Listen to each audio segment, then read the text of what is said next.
விஜய் என்ன அரசியல பேச மாட்டேன்றாரு. விஜய் என்ன சினிமா டயலாக் மாதிரி பேசுறாரு.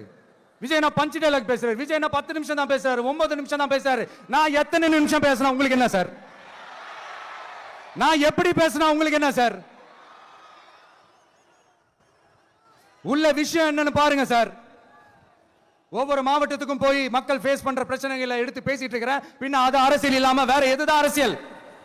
உங்களை மாதிரி தனிப்பட்ட முறையில தரக்குறைவா அசிங்கமா பேசுறதுதான் அரசியல்னா அந்த அரசியல் நமக்கு வராது.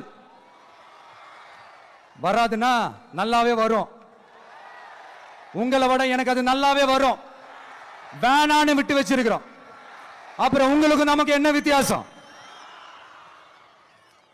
காஞ்சிபுரத்தில் நாம பேசும்போது இந்த மாதிரி உங்களால் அமைக்கப்பட போற ஆட்சியில நம்ம ஆட்சிக்கு வந்த உடனே என்னெல்லாம் செய்ய போறோம்ன்றது சிலது சொன்னோம். அதையெல்லாம் தப்பா புரிஞ்சுக்கிட்டு இப்போ சொல்றேன், விளக்கமா சொல்றேன். நான் சலுகைகளுக்கு எதிரானவன் கிடையாது. மக்களுக்கான சலுகைகளை இலவசம்னு சொல்லி அசிங்கப்படுத்துறதுல எனக்கு உடன்பாடு கிடையாது. மக்கள் காசுல மக்களுக்கு செய்யறதை எப்படி இலவசம்னு சொல்லுவீங்க? அப்படியே செஞ்சிட்டாலும் ஓசில போறேன்னு சொல்லி அசிங்கப்படுத்துறீங்க. என்ன கேட்கறதுக்கு ஆள் இல்ல நினைச்சீங்களா? மக்களுக்கு ஒண்ணுனா இந்த விஜய் வந்து நிப்பா, இந்த விஜய் வந்து கேள்வி கேட்பா.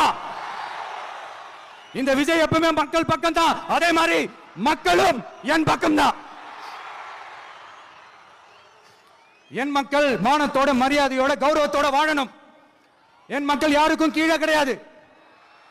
அப்படி அவங்க கௌரவத்தோட வாழணும்னா அவங்களுக்கான வாழ்க்கை தரம் உயரணும். வாழ்க்கை தரம் உயரணும்னா அவங்களோட வாழ்வாதாரம் உயரணும். வாழ்வாதாரம் உயர்ந்தாதான் பொருளாதாரம் உயரும். பொருளாதாரம் உயர்ந்தாதான் வசதி வாய்ப்புகள் உயரும். இதெல்லாம் உயர்ந்தாலே ஆட்டோமேட்டிக்கா அவங்களோட வாழ்க்கை தரம், அவங்களுக்கான மரியாதை, அவங்களுக்கான கௌரவம் எல்லாமே உயரும். இதுக்கான வழிகள், அந்த சூழல்களை அந்த கவர்மெண்ட் அமைச்சு கொடுக்கணும். இதுக்கான அந்த திட்டங்களை செயல்படுத்தணும். இதெல்லாம் செஞ்சாதான் அந்த அரசாங்கம் ஒரு நல்ல அரசாங்கம். இதைத்தான் சொன்னோம்.